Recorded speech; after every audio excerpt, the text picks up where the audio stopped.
तो आप सब लोग कैसे हैं। ये है एक नई वीडियो जिसमें परबैन की ऑफिशियल वर्कआउट का हम रिव्यू करेंगे, मतलब आपको कोई स्टोरी लाइन समझ जाऊंगा। तो आओ यार, बिना किसी बकवास के स्टोरी कर सकते हैं start. Ready study otherwise gets and go. तो इस मांगा का नाम है मॉम्स केयर। इसमें भी दिखाया जाता है कि बिच्छू और उसकी मॉम उनकी एक फ्रेंड से बात कर रहे होते हैं। जो उनकी जो फ्रेंड है वो अपने बेटे की तारीफ करी जा रही होती है, जिससे बिच्छू को बहुत ज़्यादा गुस्सा आता है। फिर बिच्छू और उसकी मॉम घर चले जाते हैं। घर जाते हुए रास्ते में बिच्छू बस उसी आंटी उसी बेटे के बारे में सोच रहा होता है। फिर जैसे ही घर जाते हैं, गांव को तरबूज खा रही होती है अपनी मॉम से पूछ के। तो बिच्छू भी पूछता है कि मॉम क्या मैं तरबूज खा सकता हूँ, और बिच्छू की मॉम कहती है कि नहीं, पहले तुम अपने कमरे में जाओ और जाके पढ़ाई करो। और गागो तरबूज खाता हुआ देख बिच्छू को बहुत ज़्यादा जलन होती है। उसे बहुत ज़्यादा गुस्सा आ रहा होता है कि सिर्फ गागो को क्यों खाने को मिला, मुझे खाने को क्यों नहीं मिला। बेचारा बहुत ज़्यादा टेंशन में था और उसे काफ़ी ज़्यादा गुस्सा आ रहा था। फिर बिच्छू तभी अपने रोबोट को ऑन करता है और वहाँ से चला जाता है, मैं किसी काम से जा रहा हूँ। और फिर बिच्छू की जो वो अंदर आती है रोबोट को तरबूज दे देती है, जिससे रोबोट को बिच्छू के लिए थोड़ा सा बुरा लगता है, पर वो तरबूज को खा लेता है। फिर उसके बाद परवैर आसमान में उड़ रहा होता है, थोड़ा परेशान होता है। बूबी और पापू उसके पास आते हैं और पूछते हैं आखिर तुम्हें इतने परेशान क्यों लग रहे हो परवैर। फिर परवैर बताता है कुछ नहीं। फिर बूबी और पापू दोनों उसे लेके जाते हैं और जगह बिठाते हैं और पूछते हैं आखिर हुआ क्या। वो उन्हें पूरी की पूरी बात समझाता है कि कैसे उन्होंने मेरी वो मेरे लिए केयर नहीं करती। वो कहती वो तुम्हारे लिए केयर करते हैं, बस तुम्हें पता नहीं चलता। फिर तभी पीछे से धुआं आ रहा होता है, सारा परवैर का फेस ढक जाता है। और फिर तभी वो लोग उस धुएं को चेक करने जाते हैं। फिर सारी की सारी प्रॉब्लम हल होने के बाद वो दोनों परवैन के ऊपर इल्ज़ाम लगाते हैं कि तुमने ही कोई गलती करी होगी इस वजह से। फिर परवैन वहाँ से जा रहा होता है।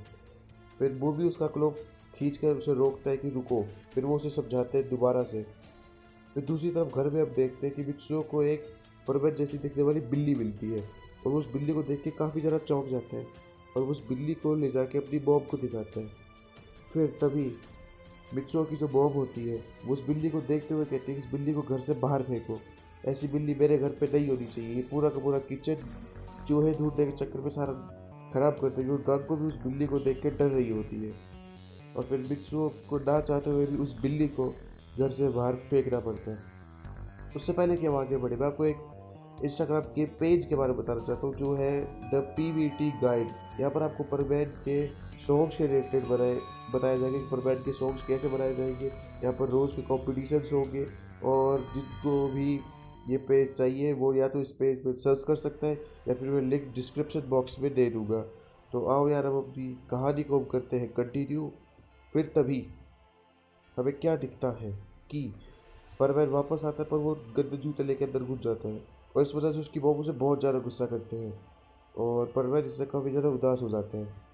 फिर परवैन थोड़ा सा हिचकिचाते हुए अपनी बॉम से पूछता है कि बॉम मुझे भूख लगी है। फिर उसकी बॉम कहती है कि तुमने अभी तो खाना खाया था, मतलब तरबूज खाया था। फिर ये बात सुनते ही कि बिच्छू तो हैरान हो जाता है कि मैंने कब तरबूज खाया। फिर उसे रियलाइज होता है कि पक्का रोबोट ने खाया होगा। फिर जो रोबोट से पूछता है तो रोबोट डरते हुए कहता है कि हाँ हाँ मैंने खा लिया है। और फिर बिच्छू की मॉम सोचती है कि आज वो काफ़ी देर से पढ़ रहा था तो शायद उसे ज़्यादा भूख लग गई होगी। तो फिर यही सोचते हुए परवत काफ़ी ज़्यादा उदास हो जाता है कि मुझे तरबूज खाने को नहीं मिला, मेरी मॉम ने मुझे तरबूज खाने को नहीं दिया। फिर काफ़ी ज़्यादा उदास हो जाता है और फिर वो एक बहुत ही कड़ा फैसला लेता है कि अब वो घर छोड़ के चला जाएगा। और घर छोड़ने का फैसला काफ़ी बुरा होता है। फिर जब जैसे ही बिच्छू जा रहा होता है उसका रोबोट उसे रोकता भी है कि मेरी बात तो सुनो, रुको सनी, तुम जा कहाँ रहे हो। पर मैं कहता है कि तुम सबका ख्याल रखना, और बिना रोबोट की कोई भी बात सुने वहाँ से चला जाता है। फिर वो पहले बिचिको के पास जाता है, गोल्ड डिगर के पास। ये इस स्टोरी में है ये कि मुझे इस लड़की बिल्कुल पसंद नहीं है, गोल्ड डिगर। वो उसकी कोई बुक वापस देने के लिए जाता है, दे के वहाँ से उड़ जाता है। फिर वो कबाब और साबू के पास जाता है, वहाँ पर लैंड होता है। फिर उनसे वो काफ़ी देर तक कुछ बात करता है। फिर काफ़ी देर बात करने के बाद उसे वहाँ से भी वो उड़ जाता है। वहाँ से उड़ने के बाद वो हवा में उड़ ही रहा होता है कि उसे काफ़ी ज़्यादा थकान सी महसूस नहीं हो रही होती है वैसे इस टाइम तो।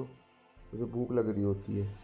फिर वहाँ से उड़ जाता है। फिर कबाब और साबू सोचते हैं कि आखिर परवैन को हुआ क्या था, वो किस लिए आया था।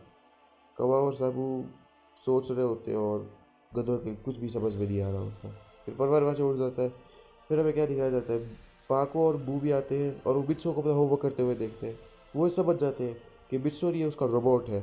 और फिर वो रोबोट से पूछते हैं वो आखिर कहाँ गया। रोबोट बताते हैं कि वो तो घर छोड़ के जा चुका है, पता नहीं कहाँ पर। फिर तभी बिच्छू की मॉम उसे होमवर्क करते हुए देखती है, वो काफ़ी खुश होती है, वो उसे बुलाती है और उसे बहुत सबसे बड़ा वाला तरबूज का पीस दे देती है। और गाग को ये देखते हुए पूछते हैं कि सब इतना बड़ा वाला पीस क्यों मिल रहा है, क्योंकि वो जेलस है। फिर तभी प्रभात दिखाया जाता है, वो आसमान में उड़ रहा होता है, वो काफ़ी ज़्यादा थका हुआ सा होता है। उसकी आंखों से पता चल रहा था कि वो काफ़ी देर से उड़ रहा था और उसे भूख भी लग रही थी। अब तो उसका पेट भी जवाब देने लगता है। फिर जैसे ही बिल्कुल थक जाता है, वो आसमान से गिरने लगता है, वो बेहोश हो जाता है, उसकी आंखें बंद हो जाती है और वो सीधा जाके एक घर के अंदर गिर जाता है। जिस घर के अंदर गिरता है वहाँ पर एक बूढ़ी औरत बैठी होती है। वो उसे खाना देती है, उसकी बर्फ पट्टी करती है और उससे पूछती है कि बेटा तुम कौन हो और आसमान से कैसे गिरे। परवैन बताता है मेरा नाम परवैन है और मैं थोड़ा सा परेशान था, इस वजह से मैं हवा में गिर गया। तो वो समझ जाती है कि परवैन है जिसका टीवी में न्यूज़ आती रहती है। फिर तभी उसके बाद परवैन को वो आंटी अपने बेटे की तस्वीर दिखाती है। उसके बेटे की तस्वीर देख के ही वो कहते हैं कि आपका बेटा है, और फिर आंटी जवाब देती है हाँ।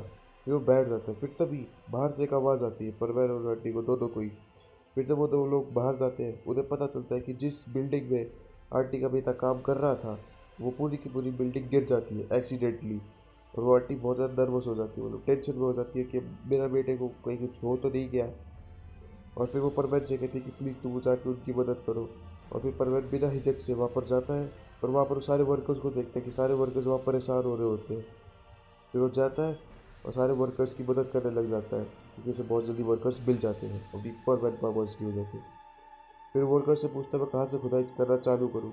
फिर वर्कर्स उसे बताते हैं यहाँ से। और फिर वो अपनी ताकत का इस्तेमाल करके बाहर निकल आता है। फिर तभी जब जब वो अपनी ताकत का यूज़ कर रहा था, उसके हाथों में चोट लग रही थी, पता नहीं कैसे, शायद बिना खाने के। और फिर वो सारे वहाँ पर परवैन की ताकत की वजह से बाहर आ जाते हैं और वो सारे बहुत ज़्यादा खुश हो रहे होते हैं। और फिर तभी वहीं से एक आवाज़ आती है कि मेरा बेटा तो अब तक आया ही नहीं। जब परवैन वहाँ देखता है तो ऊपर वही आंटी होती है और वो सबसे पूछ रही होती है कि आखिर मेरा बेटा कहाँ है। परवैन बिना रुके सबसे पहले वापस गुफा के अंदर जाता है और फिर से देखने लग जाता है कि आंटी का बेटा है कहाँ पर आके। फिर उसे और फिर वो काफ़ी देर तक ढूंढ रहा होता है, ढूंढ रहा होता है। और फिर से काफ़ी ज़ोर से मुक्के मार रहा होता है, हर जगह देख रहा होता है उसे। और फिर जाकर वो मिल जाता है। पर उस पर अपनी ताकत का प्रदर्शन करने के चक्कर में उससे गलती हो जाती है, उससे एक पाइपलाइन फूट जाती है जिससे पूरी की पूरी बिल्डिंग उनके ऊपर आके गिर जाती है और जिससे आर्टिका भी अंदर जाती है। फिर वो अंकल बताते हैं कि हम वहाँ से निकल सकते हैं, पर परवैन की बाजू में थोड़ी सी चोट लगी हुई होती है, तो वो अपनी पावर का इस्तेमाल नहीं कर रहा होता है। फिर वो पूछता है कि तुम यहाँ पर कर क्या रहे हो, अपने छोटे बच्चे के पास इतनी सारी ताकत। वो बताता है कि मेरा नाम परवैन है और मैं वो अपने मॉम्स के बारे में सब कुछ बता देता है उन्हें। फिर वो कहता है इसमें तुम्हारी ही गलती है। फिर उन्हें बाजू को थोड़ा सा पकड़ता है और फिर वो अंकल उसे समझाते हैं कि मॉम्स हमेशा केयर करती है, हमें पता ही नहीं चलता, बचपन में मैं भी तुम्हारे जैसा ही था।